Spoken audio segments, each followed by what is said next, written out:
आज हम बात करने वाले हैं इस बुक के सबसे इम्पोर्टेंट एंड पावरफुल लॉ के बारे में, क्योंकि ये लॉ डेली लाइफ में सबसे ज़्यादा यूज़ होने वाला है। इवन पॉलिटिशियन एंड एक्टर्स भी इस लॉ को बखूबी यूज़ करना जानते हैं। बचपन से ही आपको बोलना सिखाया होगा और आपने भी आज तक बोलने की इंपॉर्टेंस के बारे में जाना होगा, लेकिन आज का ये लॉ आपको प्रॉपर डायरेक्शन में गाइड करने वाला है। तो चलिए जानते हैं वर्ल्ड की most dangerous and powerful book the 48 law of power के लॉ नंबर 4 के बारे में, जिसका नेम है always say less than necessary. बोलना एक ऐसी कला है जिससे आप अपने आप को मुसीबत से बचा भी सकते हैं और मुसीबत में डाल भी सकते हैं। जब आप किसी को अपने शब्दों से इम्प्रेस करना चाहते हैं तो ज़्यादा चांसेस रहेगी कि आप जितना बोलोगे उतना ही आप नियंत्रण से बाहर और नॉर्मल दिखेंगे। इसके अलावा भले ही आपकी बात मामूली हो, लेकिन आप उसे जितना अस्पष्ट और कम रखेंगे उतनी ही वो मिस्टीरियस एंड इम्पोर्टेंट रूप ले लेगी। पावरफुल लोग कम बात करके ही अपने शब्दों की बोल्डनेस एंड इम्पोर्टेंस को दिखाते हैं। आप जितना ज़्यादा बात करने की कोशिश करेंगे उतने ही चांस होंगे कि आप कुछ बेवकूफ़ सी चीज़ कह दें या फिर कुछ ऐसा कह दें जो आपको मुसीबत में डाल दे। इवन कम बातें क्यूरियोसिटी जगाती है कि आगे क्या होगा, और पूरी बात बता देने से इंटरेस्ट खत्म हो जाता है। And main thing is your silence will make other people uncomfortable, क्योंकि जब भी दो इंसान आपस में मिलते हैं तो ऑलवेज सामने वाले के दिमाग में क्या चल रहा है वो जानना चाहते हैं, क्योंकि human are machines of interpretation and explanation. तो जब आप केयरफुली पूरे कंट्रोल के साथ अपनी बातों को रिवील करेंगे तो आपके आंसर शॉर्ट और आपके साइलेंस सामने वाले को अनकंफर्टेबल एंड नर्वस फील करवाएगा। इसीलिए बातचीत के दौरान के इस साइलेंस को भरने के लिए उन्हें कुछ ना कुछ बातें करती रहनी पड़ेगी, और उसके चलते वो अपनी वैल्यूएबल इन्फॉर्मेशन और वीकनेस को रिवील कर देंगे।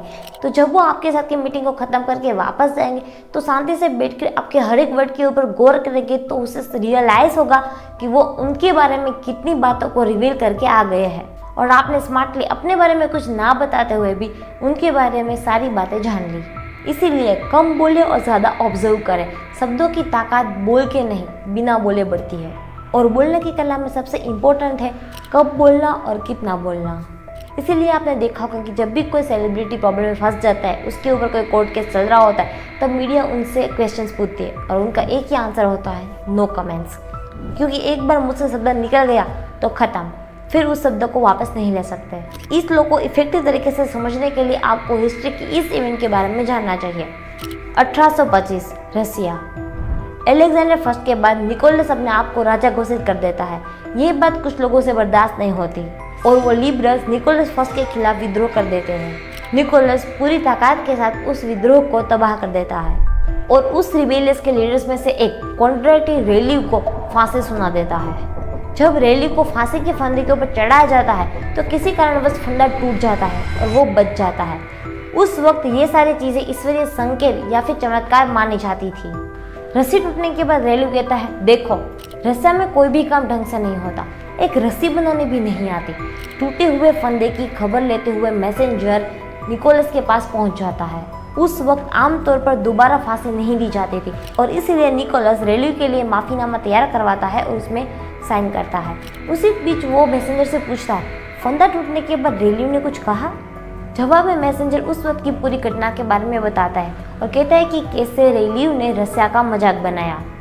और ये सुनकर निकोलस माफ़ीनामा रुकवा देता है और कहता है, अच्छा ऐसा कहा उसने, चलो रेलिव को बताते हैं कि ढंग से काम कैसे किया जाता है।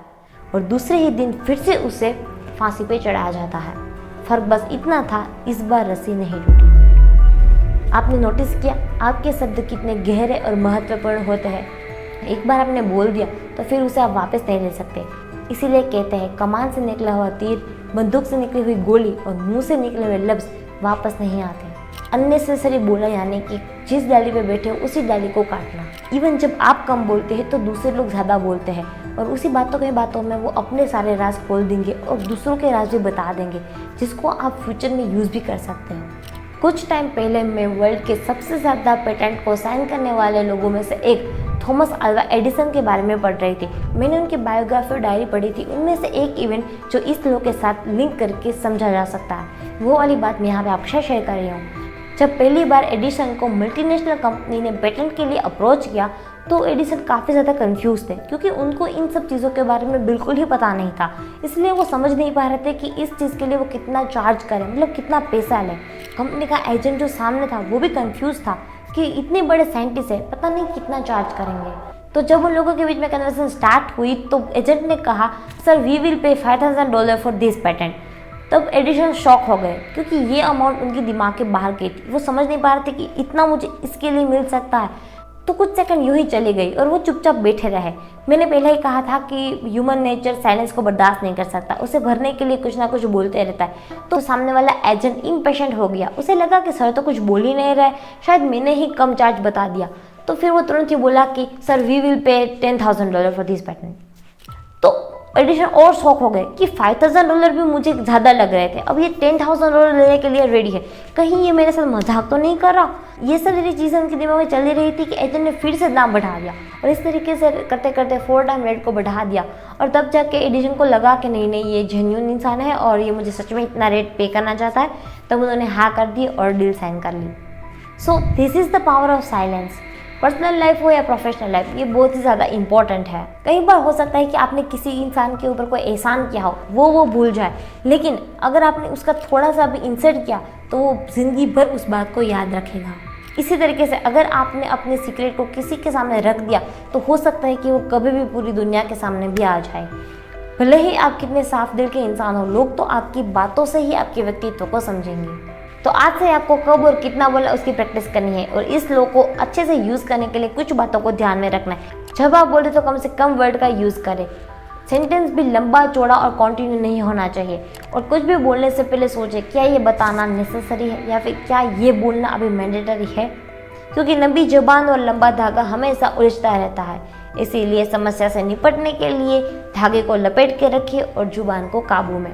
वैसे भी कहते हैं समझदार इंसान का दिमाग ज़्यादा चलता है और मूर्ख व्यक्ति की जुबान। तो बस इसी के साथ मिलते हैं नेक्स्ट वीडियो में, जहाँ पे हम जानेंगे इस बुक के लॉ नंबर 5 के बारे में, जिसका नाम है so much depends on reputation, guard it with your life. तब तक के लिए आपने इस वीडियो सीरीज के पहले वाले वीडियो नहीं देखे तो उसके भी जाके देख लीजिए। मिलते हैं नेक्स्ट वीडियो में।